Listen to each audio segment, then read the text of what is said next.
Today I want to talk about nonlinearity in Providence.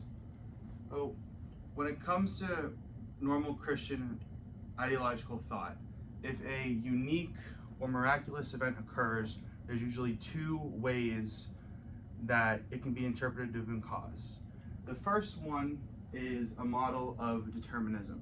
This would be where God stands above all potential actions that happen and he guides reality so that his will transpires.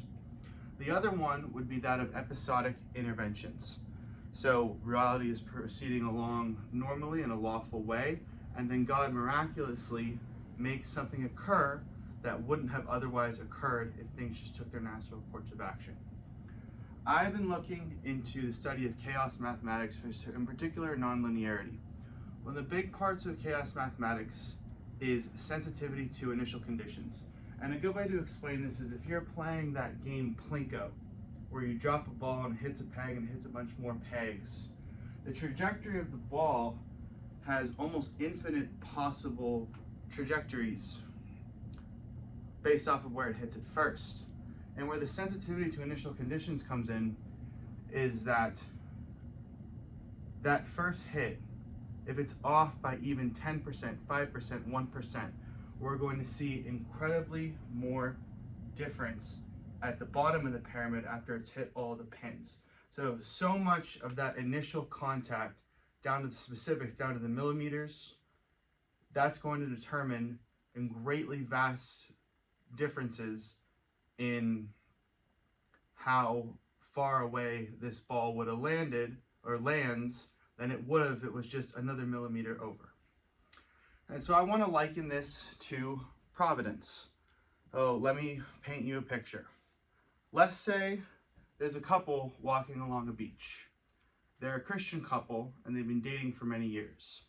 The man has finally taken it upon himself to propose. They live in a cute little town and there's this really scenic jetty where they've often strolled and just looked off on the horizon and enjoyed themselves.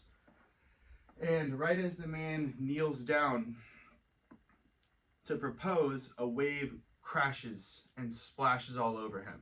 And the couple is overjoyed. They laugh, they think it's funny, and then years later they're still telling the story about how not even God himself could have stopped their marriage. Well, let's say it was God's will that the wave crash and splash the guy. Let's compare it to the two models we had described before. If we're talking about strict determinism, then every water molecule across the entire ocean would have been curated in such a way that the perfect wave crashes and splashes the man. If we're talking about episodic intervention, this means that the ocean was going on as it normally would, and then God came down from above and pushed this particular wave to splash the man. But I think if we look at sensitivity to initial conditions, it can reveal an interesting twist to this story. Well, chaos mathematicians love waves. They just love waves.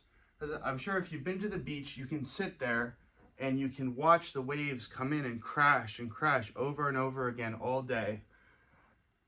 And you'll never see the same wave twice. That is because there's so many variables come to play in this wave, talking about the wind, the water temperature, the temperature of the air, stuff that happens in the ocean miles away, all determine that perfect, beautiful, idiosyncratic, like a snowflake wave crash that hits the water on the shore. So now let's go back to our couple. Let's say there's this fish about a mile offshore. He's not a particularly special fish, he's just a normal fish. And for whatever reason, he decides to turn left instead of right. In doing so, he causes a chain reaction wherein he disrupts some water molecules and they continue to move forward and goes to this beautiful array of cascading logical mathematics, and ultimately resulting in the wave that hits the jetty and crashes on the man. So I think this presents a pretty interesting question about how this all works. because God would have only have needed to turn the fish's direction in that one instant a mile away from where the result of the wave was in order for that event that transpired, which we've already agreed is his will, to happen. All it took was the fish, and it was all lawful. Lawful is another term in chaos mathematics.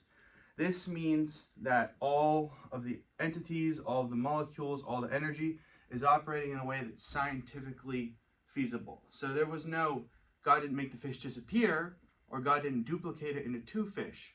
All that happened is a fish turned left, and then we see a mile away this perfect wave crash. And so I want to take this same model and liken it to my biggest providential moment in my life. Because when this happened to me, I was 18 years old. I was completely hooked onto the study of this discipline. So this is what happened. I'll tell you in short. My first semester of college, during my first week, I met someone. We had a little conversation as we were leaving a building, and we parted ways after that. We didn't really exchange names or anything, or phone numbers.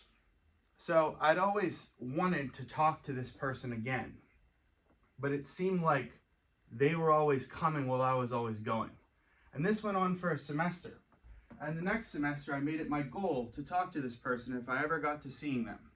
So one day I was convinced. I said, I'm going to make this happen. If it's possible, if the universe wills it, right, because I was secular at the time, I'm going to talk to this person today.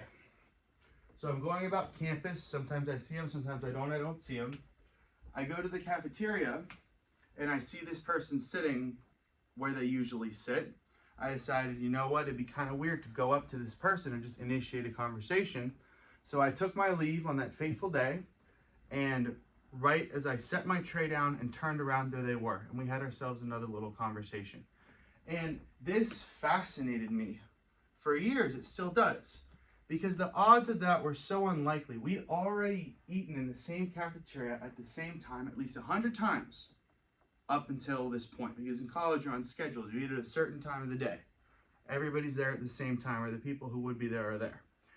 And we never crossed paths until this fateful day when we crossed paths perfectly. And that's what was so fascinating about it, because as I'm sitting there reflecting on myself eating this meal, another helping of food or a turn of the conversation with the friends I was having could have had me out sooner or stay there later. And we would have missed this window that was literally seconds long for all these factors to just come to a point. And that's how I understood providence at this time. So let's use our two old frameworks.